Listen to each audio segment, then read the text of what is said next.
So I think I'm just going to switch to thongs after Really? all. Yeah. I think so. Yeah. I like the freedom. Are we going? Oh, okay. Oh, okay. Howdy, everyone. Welcome back to a thongless version of Texish, the show about some things Texas. And some things going commando. We've got a really fun episode in store for you today. Seth is recovering from back surgery, but we're still coming at you live. Coming at you live. Pouch 6, Q6 Media Studios. Still never know what it's called. Pouch 6, that's what it's called. Something 6. Before we get there, though, Tito's and Shiner, gonna be an all-nighter, and I just might find her at the Whataburger line. Dance halls and women, but man, I'm wishing that I was fishing by the river tonight in Texas.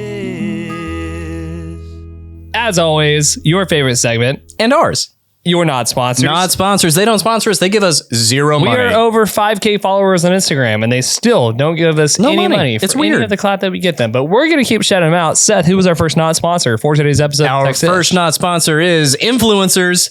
Influencers. Is that your tripod blocking my bench press? Influencers. Are you just like a Mormon with a pretty good eye for design? Influencers. That one got you, didn't it? Did you just start some type of fitness journey? You used to be fat, now you're skinny. You're an influencer. Are you stealing your coach's frameworks to coach other people that you're inevitably going to injure because they've never run before? Influencers. Are we referring to somebody very specific and don't really want to call them out, but we wish we could call them out? Influencers. What's great is I'm thinking of 10 different people when I say that. Influencers. If you've got an iPhone and an ego, you're an influencer. If you have an iPhone and lack creativity, you're an influencer. If you're wearing tight clothing, you're most likely an influencer. That's a good one. I like that. I like that. Brought to you by Gymshark. Dude.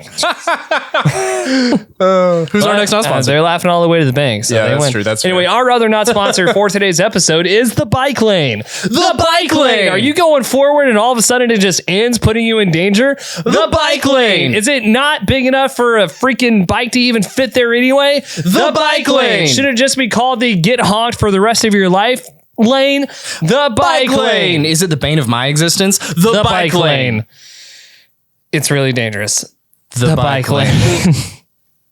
I've been having to bike around because I don't have a car, and I understand your disdain for bikers in the way. I really hate bikers. I also. And here's the thing. I even recognize that I will be purchasing a bike soon because it will be one of my limited ways of options of moving around.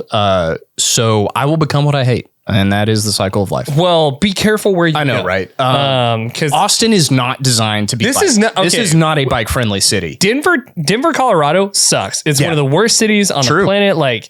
Denver is literally like if California puked out a mountain city. It's horrible. It's the worst parts of Los Angeles and Austin in one place, except they have an entire bike path, like a bike road. It is its own, and that's how you should do it. And there is a fence between it, the highway, and there's the path, 20 feet of pasture, a fence, 20 feet of pasture, and then the road. Ideally, that's how you do it, because then there's no confusion. Like the other day, I almost killed one of our friends who goes to the gym because she was biking and she made a left turn in front of me without signaling. Yeah. Well, that was her fault, by the way. It was. That's just bad biking. That's just bad biking. But that's kind of the thing is like that shouldn't be possible to happen. Yeah. You should just be on your own road. You should be in your own road. So that's. And I feel the same way about 18 wheelers. Yeah. Like Boulder, Colorado. I hate that place. But. Some stellar views. The bike system they have the bike system is really nice. Is amazing. Whereas, I've been having to bike around, and like the single worst part is you'll be in the bike lane. Yeah. On a street. Yeah. Where the speed limit's about 40 miles an hour, but you're in a bike lane. Yeah. And then out of nowhere, the bike lane ends. Yeah. And you're just on the shoulder. You're just on the street with a truck behind. And there's like, they do that thing where they paint a bicycle on the road. I was coming down to South Congress. Signal to the cars that there might be bikes on the road, but nobody pays attention That's to also that. BS. It's because you're going down, if you're going down South Congress, there's a wide bike lane, which is great. It's great. And then at Annie Street, about where you're going to crest down a hill, it disappears. Yeah. And then there's a bike painted on the road. Yeah. What am I going to do on the road? Like, I'm going to get honked at by... It's me against a city bus. Yeah. City bus wins every time, dude. And like, that's if the person behind me is paying attention. Yeah. That's the other piece. Lord knows. Like, Lord knows what they're doing in their Texas. car. Like, they're eating a Chipotle and like texting and doing their hair. Like, I don't know, man. On a Zoom call. It's like a whole thing. It's a whole dangerous thing. I hate the bike lane. I hate South Point Dodge so much for screwing up my vehicle. South Point Dodge, you can eat a bag of you-know-whats for everything you've done to my vehicle. And I can't wait to come to your office when my freaking car is fixed and get all my money back from you. I hope that nobody who listens to this show Googles South Point Dodge and leaves you a negative review. I really hope no one does that. Doesn't happen. That would be terrible. It would be horrible if everyone who listens to this show Googled South Point Dodge in Austin, Texas, and left an unfavorable review. Yeah, that would about be how horrible you're. That would be really unfortunate. I hope it doesn't happen. I really hope. No one does that. Do you want to hear about one time in Texas history? Let's hear about one time in Texas history. All right, one time in Texas. Once upon a time. So everything's bigger in Texas. That is something I've heard. And we hold a lot of records in the state. We do. And I love it when I Google largest cattle drive in Texas history. And it's not just the largest cattle drive in Texas history. It's the largest recorded cattle drive in the world. Wow. It wasn't very long. Keep in mind, largest. Right. Not longest. It only went from Tulia to Canyon, which is that's like 250 miles. Mm-hmm. As far as cattle drives go, that's still a lot of miles. That's a long way. But together. This also happened in 1882 when it was common to drive cattle from Amarillo to Wyoming. Yeah. So not longest, but the largest cattle drive on record took place August 24th, 1882. Only covered distance from Tulia to Canyon. Mm-hmm. And after each individual cow was counted as it passed through a gate at the end of the drive, there were 106,052 head of cattle. And that record has yet to be broken. Wow. Yeah. That's a lot of cows. That is a lot of cows. And the wake of cow dung that I'm sure they left behind them was unreal. So there's that famous, book, Lonesome Dove. Yeah. Right. And there's a lot of different cattle drive, cowboy westerns. That's one cowboy things. It's one of the best ones. And one of the reasons I love Larry McMurtry so much is his ability to make you feel like you're in a place. Yeah. And they spend a pretty good amount of time illustrating why you don't want to be in the back of the cattle drive. Because you are covered in a literal shitstorm. Just think of all the dust being kicked up, and every single cow is kicking up dust. Mm-hmm. Now imagine that's several 100,000 deep. In the high plains of Texas. The high plains of Texas, where it is just dust. Loose dirt. That's where they make sand. Yeah. Like it is one there of the sand mines. And so as each cow steps in poop and piss and just kicking up dirt, and so if you're in the back of the cattle drive, just hit in the face with all of this. It's stuff. like having cedar fever, but it's pink eye in your chest. Exactly. Like, that's literally what's happening. Yeah. Gross, but got to get them steaks to Kansas, baby. Largest cattle drive in history. Wow. Right here in Texas. Wow. I love that. Yeah, I love it too. That's amazing. I love this state. I love this state. So like, this is an arbitrary thing to love. It's an arbitrary love, but still. 106,000. That's kind of a lot. Come on.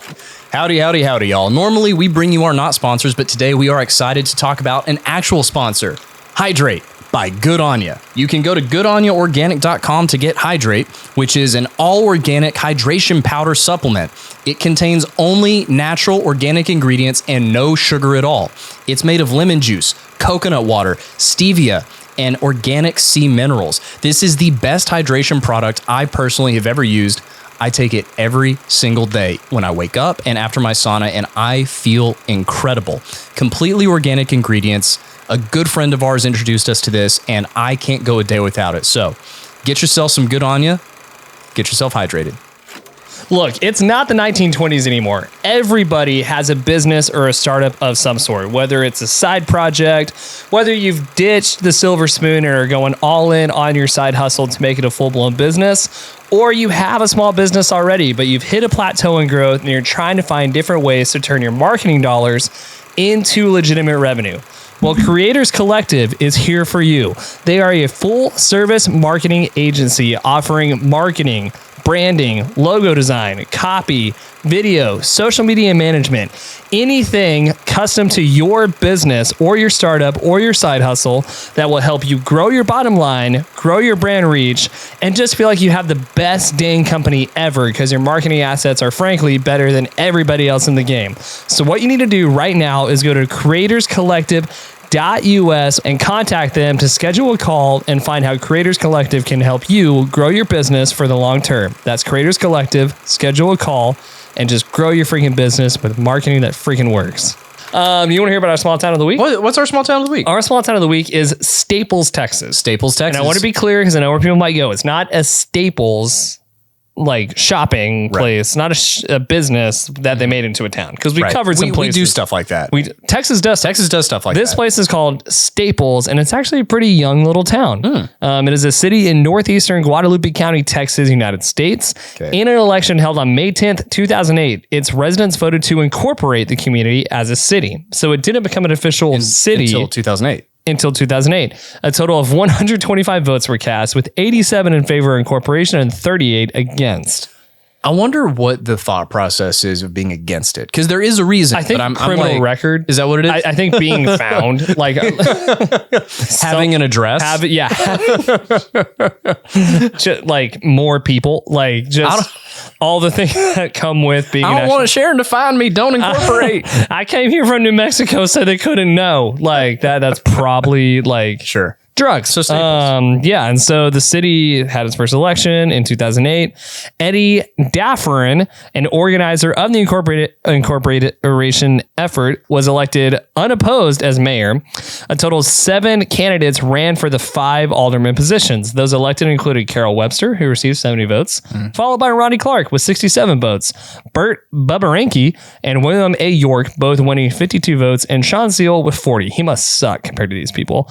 As of 2010, there was a population of 276, along with a barbershop, 2 beauty shops, and a cafe. So they really care about how they look. They really care about hair. Like clearly care about like their hair, their looks. Yeah. Except for those like 30 people that don't want to be seen. They're probably they're probably little Manson looking. Yeah. Honestly, they probably live in tents. Let's be honest. They live in like, you know, the trailers where the back is missing. Right. They were in Trailer City. They just moved. Yeah, they just moved to Staples. Yeah. So because trailers can. Yeah, exactly. That's one of the positives. Yeah. Like those trailers that are also a lean-to somehow. Yeah. That's what they live. Yeah. They live like up on billboards. It's like a trailer on blocks. Yeah. Yes. Yeah. Where they've removed their foundation is literal cinder blocks. Yeah. That cinder block life. So that's amazing. So that's a Staples, Texas. Is that our newest town, do you think? No, I've already done the newest. Oh, yeah, that's right. You did the newest and it's actually like a suburb in, it's like the Westlake of Houston. Yeah, pretty much. Because they had to like redesignate. Yeah, when rich people get really rich people get together, they're like, what if we had our own zip code? Right. And that, because there's nothing else to worry about. Like, right. They're like, when you graduate from Chili's to like Johnny Carrabba's, like you're like, well, what if we just had our own community? What if it was just ours and we could keep people out? Yeah. Versus these people who are like, what if we could at least like build a different road? Because it's like we would love some tax dollars. Yeah. I think that's all. Yeah. That's fair. Yeah. So Staples, Texas. There you go. Yeah. I love it, man. I'm also sure the people in that Houston town are amazing. They're probably great people. Oh yeah. Just talking crap. Do you want to hear about our badass? I want to hear about it. Your badass is always better than mine. Well, here's a kind of a random one. Our badass of the week is George Edward Foreman. George Foreman. George Foreman's from here? Born January 10th, 1949 in Marshall, Texas. Really? He's from Marshall. No way. He's from Marshall. Okay. Crazy, right? Marshall. Like a lot of boxers, he had a slightly troubled childhood. Okay. Took up boxing to kind of get out of it. Right. And ended up winning the gold medal in the heavyweight division in the 1968 Summer Olympics. Which is really hard to do. Really hard to do. People from Cuba box, and that's kind of what they do. They export communism and boxing. Yeah, well, think about the anger that comes with living in a communist country. Yeah, exactly. And then like punching somebody. And the only way to get more food is to be the best at punching somebody. Yeah, like the only way to have a better life is to be good at sports. Pretty much, yeah. Yeah, that's the only way. Yeah, and you're still controlled by the man. Anyway, so he wins in the 1968 Summer Olympics, and he turns professional the next year, winning the heavyweight title with a stunning second-round knockout against the then undefeated Joe Frazier. down goes Frazier. Right? Yeah, exactly. Down goes Frazier. Yeah. He then loses to Muhammad Ali in the Rumble in the Jungle. And that was Muhammad. It wasn't Cassius Clay now, right? At that point, he was Muhammad Ali. Okay. And it was a crazy bout because they were doing it in Africa. Yeah. And the training was weird. And, George Foreman actually maintains that there was a lot of tomfoolery involved. Also because the promoter. The promoter. What is his name? Oh, goodness. Not Larry King, but something like, and he was involved. He was involved and he's kind of a shady guy. Foreman says both that he was poisoned and that the trainer loosened the ropes. Okay. Because if you remember, Ali at this point was known for floating like a butterfly, stinging like a bee. He was fast, right? Yeah. Heavy on technique. And so in this particular boxing round, he switched styles. Yeah. This is when he developed the rope-a-dope style. Yeah. And he came out really strong, which confused everybody. Yeah. And then he switched tactics and just kind of turtled up and would bounce off the ropes and take some punishment. Yeah. So Foreman hadn't gone past 4 rounds since like 72. And so he gassed himself. By the 4th round, he was tired. Ali even said later, he was like, look, I was blacked out on my feet a couple times. Yeah. Just taking that punishment. But the ropes kept him up. Yeah. So he was able to bring him into the deep water and ultimately, win that round. Yeah. Foreman comes back, he continues his boxing career, has a storied boxing career. That's not even why I'm talking about it necessarily. Is it because of the grill? I want to talk about the grill. Talk about the grill. So talk about the grill. George Foreman, like a lot of, ex-athletes, once he's retired, he retired once, came back, won another heavyweight title, and then re-retired. Keep that in mind. He is at this point a badass in his own right. He fought the biggest heavyweights of his time during one of the golden eras of boxing. Of heavyweight boxing. Especially. This is when the heavyweights were still like fast, amazing boxing, Ali, Foreman, Frazier, Holyfield, some amazing boxers. Tyson, Tyson was kind of the he was the net, but like the crux of like that era of boxing. So after his second comeback, he gains a little bit of weight. Yeah, he puts something about boxers is they have to cut weight. Well, and the weight doesn't come off. Yeah, because you're not bigger when you're older. You're older, and so he's looking for and so he he argues that his success coming back from retirement was due to his healthy eating, and he gets reproached by Sultan Inc., which is looking for a spokesperson for a fat reducing grill.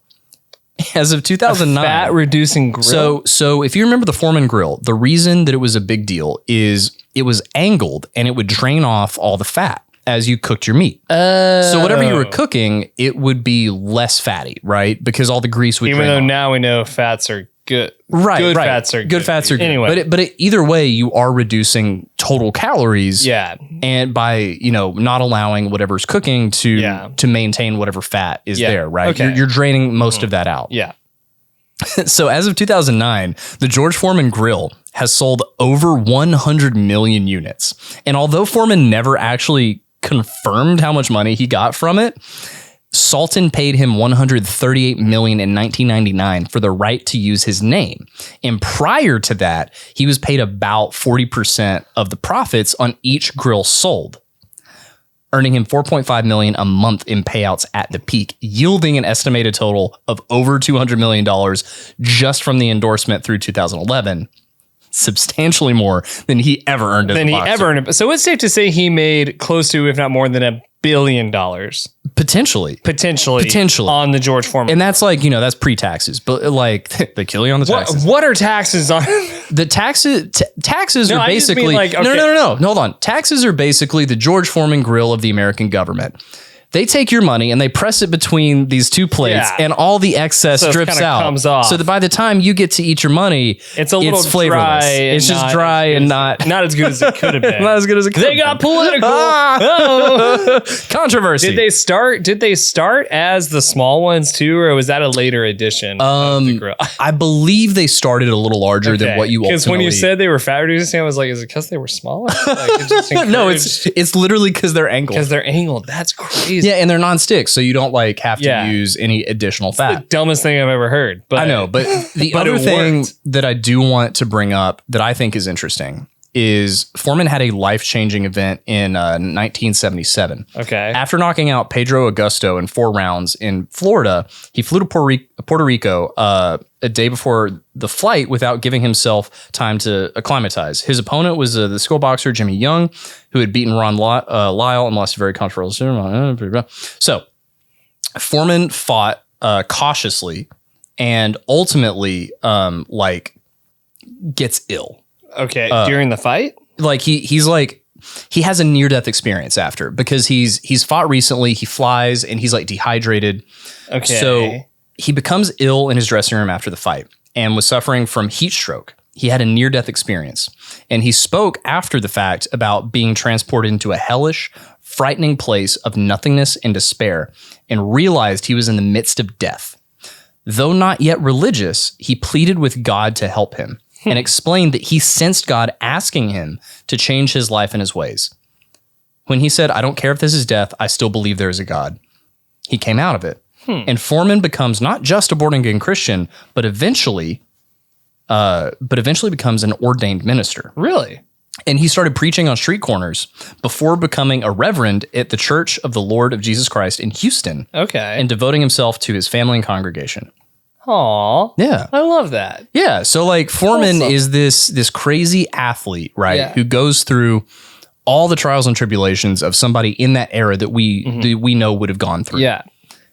And has the ability to have this near-death experience, come out the other side and implement the change. Yeah.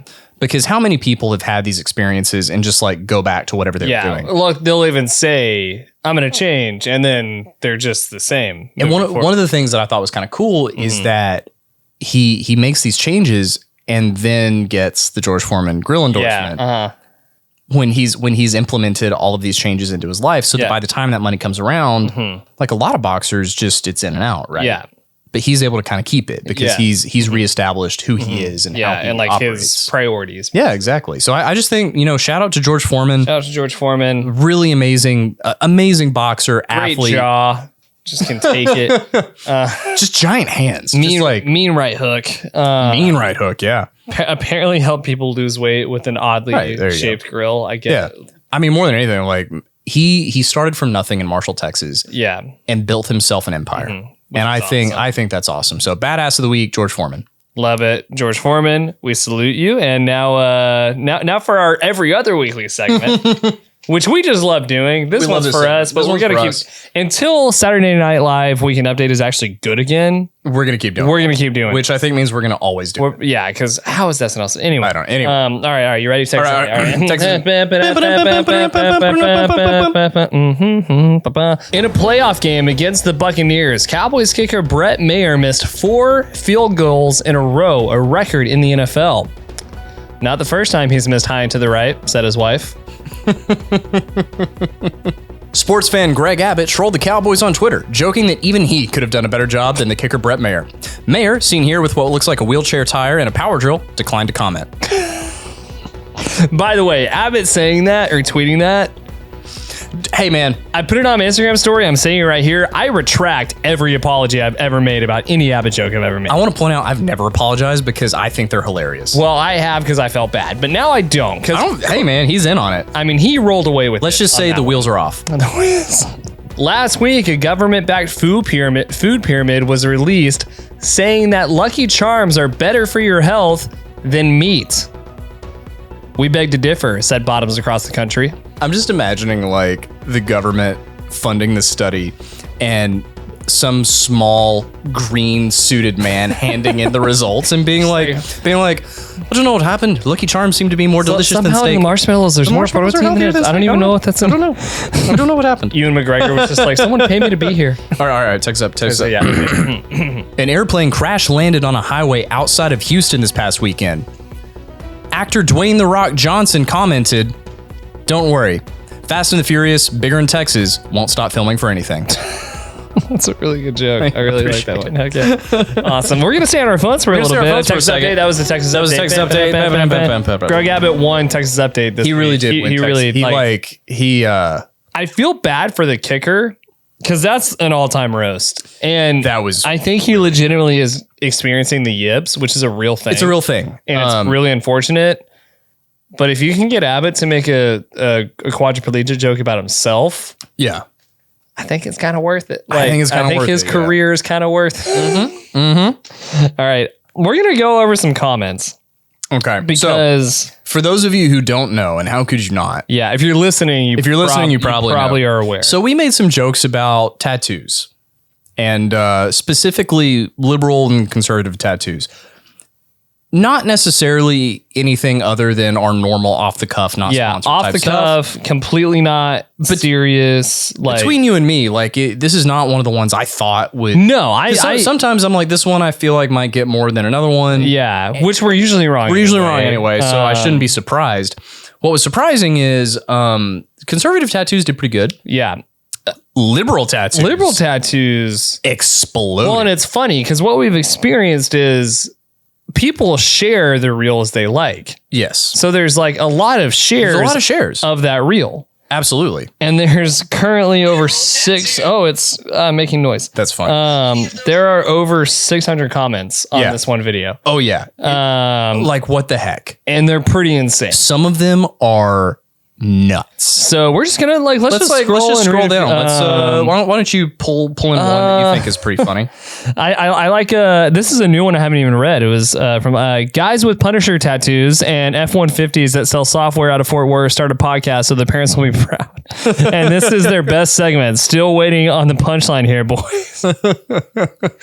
It's pretty funny. The funniest part about some of these is like, dude, conservative tattoos is right there. It's right there. Also, when did the Punisher logo become a thing? I had no idea. Half of these comments are like Punisher logo, Punisher logo, Punisher logo. It's either Punisher logo or they're making fun of my ponytail. Like it's one of the two. So that one's fun. Another fun thing is all these comments are from people without real like pictures. Well, their profiles are always locked, so you can't see anything. They typically don't have many followers, and just like clearly they're trolling. Yeah, and in a lot of instances they're winning. Like they're hilarious. Some of these are hilarious. Yeah. Well, just to like read a like somewhat smart one. Right below that is I was pissed until I saw the conservative tattoos clip. Ha ha ha! Glad to see it from both sides. Yeah, there you go. So some people are saying, like, okay, so this one is the dude probably has a Punisher back tattoo. Oh, has a Punisher backs the blue tattoo, right?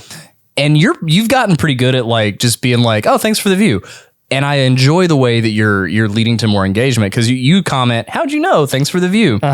And then it just keeps going, right? Because you seem like the type that makes fun of others and then get something that dumb. Punisher actually kills cops and the creator has asked for people not to. And it's just like, where is this going? What is happening? And here's where it gets fun because other people will jump in and make fun of each other. Yeah. So somebody else jumps in and says, hey, numbnuts, they did one for conservatives too. You don't see them complaining.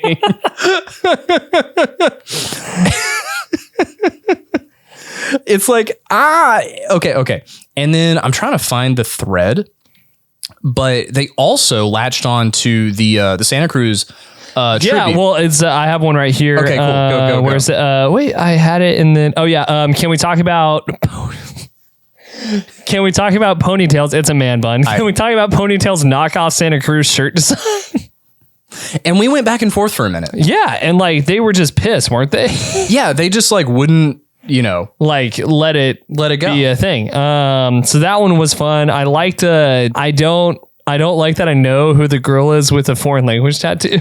So that I got a couple comments that were really funny in the DMs. Yeah, one of our friends slides in and goes, "Am I the first person to notice who that is?" Because you know who it is, right? I don't know who that is. I legitimately didn't until they pointed it out. Yeah, it's a woman named Riley Reed, and Riley Reed makes her living in a very specific way. Well, who is it? It's a way that our parents would not approve of. Is it a way that I would approve of? It's not a way that you would approve of, but it's a way that you've seen, and it involves the internet. And whoa, that's gross. I know, right? Wow. Haven't seen that since I was a teenager. There you go. Ingram, we got a couple of those. Ingram, you slid it past us. We didn't notice. Ladies and gentlemen, We got him. So we do have a couple that are just like, they realize that's like who it they, is. like, And they're we're like, no. Yeah, like you already read another Punisher one. I like this one, coming from people who probably have a thin blue line tattoo. And my response, thanks for the view. Most tattoos are made of multiple thin blue lines, if I'm not mistaken. I liked that. I don't know. Like some of these are worth kind of responding. Kind to. of, yeah. As you said, most of what we put is thanks for the view. Yeah, that's been that. I like that you did that. Because again, that's what's hilarious is when people comment on these things, it increases the engagement. So it makes it more viewable. So it's just fun to be like, well, thanks for the view and engagement. Like, I appreciate it. Somebody even had read enough of the comments that whenever they commented, at the end of the comment, they put, "You're welcome for the view and engagement." Yeah, I love that. That was pretty funny. That was pretty funny. This one, I'd bet my life one of these two stooges has a barbed wire armband that they've been hiding since 2007. That's really funny. Which we're just to be clear, there's no barbed wire. And the best, okay, so some of them are also like, coming from two dudes with no tattoos. I don't have any tattoos. I have. You clearly have. I have like the beginning stages of like a couple of. You've got a couple tattoos. Like, I love tattoos. Yeah. Here, find another one from this one. I want to look at a couple of other ones. Yeah, go for it. Hold on. Where we go. Wow, y'all are super excited about someone else's appearance, trying so hard to be funny. At my response, it's the ADD. Thanks for the view. Look, a squirrel with an acorn tattoo. I thought that was funny. Lots of Punisher stuff. This one's fun. The amount of douchery in this video will only ever be rivaled by Andrew Tate content. High praise indeed. Thanks for the view. Yeah, that one was interesting. There are actually people who take it seriously, and that was kind of funny. Like this one, right? I only get tattoos related to my heritage or life. I can't understand how someone could put random tattoos on their body. Yeah. Some people are just like, I just want to. A lot of people are like, I just want to make my opinion clear.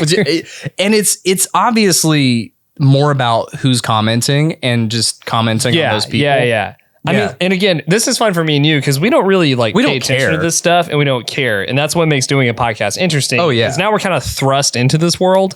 Well, in this one as well, I was pressed until I saw the conservative tattoo clip. Yeah. No, I read that. Yeah. I think they misspelled pissed. Like, I think that's yeah. That's that one. I'm going to go. So to the other side, the Candace Owens clip from a couple of weeks ago. Sure. I'm not going to read the YouTube comments. No, those are so Y'all hateful. Can go look at them if you want. They're so bad. But like they actually get almost like apparently we're Jewish to some people because there's been a few comments, especially on the Candace Owens one on YouTube where it's like, this is what happens when you're Jewish. Like this is the problem with Jewish people. Yeah. There's nothing wrong with Jewish people, but it's just interesting. But on Instagram, there's one that's like, LMAO, you say all this, but cannot drum up one fact that back your claims. LOL, you are the NPC sheep she talks about. Comments are wild, dog. Like LMAO, these men must be brainwashed white liberals. I'm assuming because I don't see them calling out the scammers on the far left. Listen to our stuff. It's going to both sides. So these comments are crazy. These comments are wild. Like they get really freaking wild. And my favorite is when they start fighting with each other. It's the best because then like we don't have to do anything. I did see because I get the I'll go through as they're. I don't do it as much anymore, but as we were kind of hitting that inflection point, I would go in and comment to try and keep engagement high. And I would occasionally see. My favorite thing to see was somebody would get mad and then somebody would be like, hey, they did a conservative one. The best. Yeah. The few people that are like, hey, and then the other person would come and be like, oh, I see now. But the funniest part about all that is those people don't know each other. Right. And legitimately, I think that's cool. But it's also sad. It is sad, but that's how they get their dopamine. One of my other favorite ones, and this is from the Lena Dunham whale joke. Okay. Yeah. And it's just so mean. Still time to stop podcasting. Yeah, I saw that one. That one was just that one was pretty mean. Ow. not actually out. Not actually out, but wow. That was okay. Jugular, you went for it. Stop doing it. That was a really Were there any other ones? That was a good roast. The Big Red one. I didn't realize so many people like Big Red. Me either. I guess it is a soda. I guess it is popular, but there were people. There were people really this was fun. The drink of choice for 7-year-olds at CC's Pizza. That was funny. Good, yeah. I always say my two unpopular Texas opinions are beans and chili are good, Big Red is bad. That was a good comment. Hey, man, that's a good, that is a solid, if you're going to comment on somebody's thing, like that's it. That's the way to do it. Okay. This one was good. Sorry, I'll do just this last one. Low T, arrow is pointing up. That was good. Like, that's how much you like Big Red? That's how much you like Big Red. Low T. All right. Fair enough. Cool. Low T. Here we are. Fair. So like, all right. We're reading some comments. We're having fun. As we grow a little bit, I am so excited to see more of that and see kind of where it goes. I'm excited to have fun and navigate it. Yeah. So how are you navigating kind of our newfound low key? Like just the more engagement means more following means more of this. I mean, I will be honest, when we first again sort of got thrust into a little more like attention, because the first one would have been Candace Owens on YouTube. Because the Buc-ee's had already popped off, right? But it's Buc-ee's. But it was Buc-ee's. Like, so like it was mostly positive, which is kind of what we want. Yeah, we want positive engagement. We're aware that we as a comedy podcast will say things that are going to elicit passionate responses. We will never seek to hurt somebody or like... Except even the Candace Owens one, I don't regret it. No. I did learn a lesson of like, we don't need to do people. No, because like whenever we did liberal tattoos, it wasn't about a person. It wasn't about. It was just like some liberal people. It was about an archetype. But like that's fine. We haven't done a person. I think you're right. I didn't feel bad about Candace Owens, but it was a learning lesson. It was a learning experience. Because we know we're not attacking her. Well, and at the same time, like we would have her on the podcast because I think it'd be a good interview. Yeah, I think it'd be a fun interview. Yeah, it'd be great to talk. And I think it was important to learn that. Yeah. So just knowing like, even though we know we're not attacking that person. And seeing how no one else how toxic the internet really can be. Yeah, it's like I don't want to. I don't want that. I don't want that to be on our page. Right. Know? So it was a learning lesson of like, just don't use people as an example. Yeah. But then there was the other side. When that happened, I almost asked you to take it down. Yeah, I know you did. You were struggling with that. And ultimately we didn't, because it wasn't about Candace Owens. It was about that. It was actually about people who liked her. It was about it was about the stereotype that likes that type of political commentary. Exactly. But it was it didn't matter. It didn't matter. Yeah. Because you don't want to hurt anybody, but even growing up, like my biggest fear is hurting somebody. Like I never want to hurt someone's feelings, make someone feel ostracized, feel bad about themselves. And so because I know that I will. Yeah. And I'm always going to apologize if I do, because that's never the intention. Yeah. And in some instances, it says more about the other person. But I do take that very seriously, because I know that I was bullied in certain instances, and I have seen myself be a bully once or twice. For sure. And it's not fun. It's not a good feeling. Yeah. So as far as navigating... After the Candace Owens one, I think making that shift. Well, I don't think we'd ever done a person. No, that was unique. That was unique. So like understanding now, like using that experience to also realize, this is going to sound really mean, these are a bunch of like mostly losers that like are either, like, if we're honest, this is either a robot, number one, just like in reality, this might be a bot. It's like number a Russian bot. It's literally a person who like doesn't exactly have a life or a lot to strive for. Yeah. It's the same as like road rage, right? Yeah. The person honking and flipping you off is actually not mad at you. They're mad at their life. They're mad at something. The person who said something at work 2 days ago. Yeah. It's not you. It's like, coming out here. What you did is not what made them mad. Right. It was the trigger that let them express it. And then the third layer is it's a joke. That's true. Like, remember, if I even have an inkling of like, I feel kind of bad, it's a joke. It's a joke. And if it's a joke that's not seeking to harm people or elicit harmful behavior, like, look, you're responsible for your own emotions and your own actions in reality. If getting fired up about a liberal tattoos video is some juice, is your thing, like, that's great. I didn't make you mad. Right. Like, you made you mad. And just understanding like that. And then also it's just funny. Like having all of that leads up to now it's just funny to... It really is. To go into comments like that and just realize this is kind of hysterical. Because it's like, there's also that thing, at least on my end, of like, well, who am I? Like, ultimately I am nobody. Yeah. Like, like literally. Yeah. Like, I have no sway. Like, I have no influence, impact on your life. Like, literally just trying to make a small group of people laugh. Yeah, and do something we enjoy. I'm just trying to make you. Yeah, I'm trying to make you laugh. Like the whole thing is about making you laugh, making each other laugh. So yeah, how are you navigating? Because you're the one managing the account, partially because I would get a little too sucked in. Right. And I know we joked about that in the other episode, but part of the reason that you don't do that is because I know it's one of the things you don't want to do necessarily.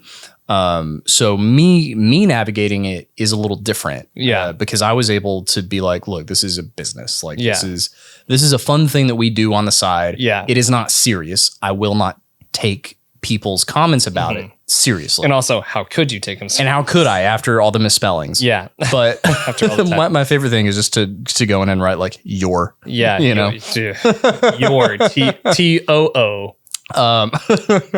But so what I do is just treat it that way. The thing I have to handle is I can feel myself checking it too much. Because I want to see the number go up. Yeah. And I want to see if there's a new comment. It's fun. And it is fun, but it's not healthy. So for sure. So I have had to draw some boundaries on when I do that. Yeah. And you've been with me and you're like, hey man, are you going to keep looking at that? Yeah. And I'm like, and it's from a place of like, I know that this isn't healthy right now. Exactly. And it's also like, and I've even recognized like, I understand that this is not the healthiest thing to do right now. I just want to push us further. Yeah. And it's coming from a good place. It's coming from a good place. Well, and that doesn't mean it's a good I thing. have fallen into also like sometimes I will check our page too much. Just I will like literally go to our I will get up my phone, hit Instagram, go to the page, download Instagram, log in, refresh the page. Oh, it went up. That's cool.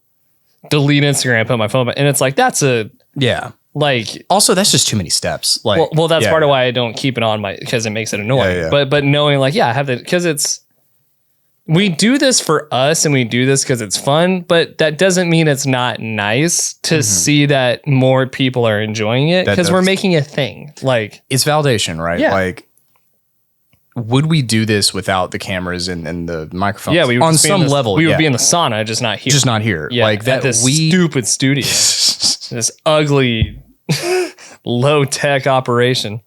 F you, Jake. I'm kidding. We're kidding. Not really. But really, we are. We are. Louisiana asshole. Did Ingram really put a porn star in that video? He did, yeah. I know you're from Alabama. Yeah, Riley Reid. Yeah, it's a very recognizable back for certain people. For a select group of people. The first person to message me was one of our friends from the gym and goes, "Am I the only one to recognize who this?" Like his shame. He was out. Yeah, and I was like, actually, I didn't even know until you said that, and now I see it, and I'm gonna look through, and I could parse through some comments and be like, oh. Even though I hate that entire industry and wish it would burn down, should we send it to her? I mean, we did say Sanskrit, and that is like Chinese, but whatever. Fair. I did. There was a comment that was like, I can't believe people from Texas know what Sanskrit is. And I couldn't tell if that was a compliment or a dig. Both. Yes. So if all of this sounds foreign, guys, follow us at Texish Pod. Don't forget to also to subscribe on YouTube at Texish Pod. Review, share, do all the stuff. We have t-shirts now. We have t-shirts. Seth is getting back. This episode comes out the Monday after back surgery. Yeah. We don't have a plan in place yet for the next few weeks. We're going to keep making episodes. Yes. They just might look different. They might be like bedtime episodes.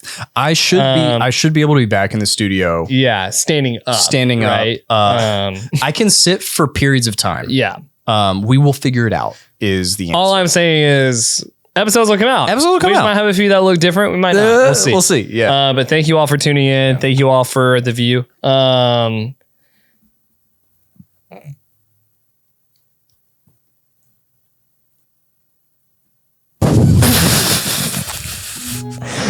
Bye, y'all.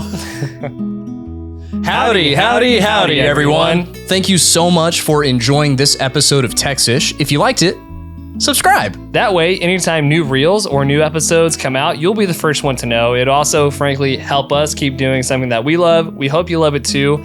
If you've been listening for a while or you're a new listener, go to our store at texishpod.com. We've got a couple of t-shirts there. You can see one of them right here. They're really good, really high quality, and frankly, we just think they're the best. So go buy a shirt, make sure you subscribe, and thanks for tuning in. Bye, y'all.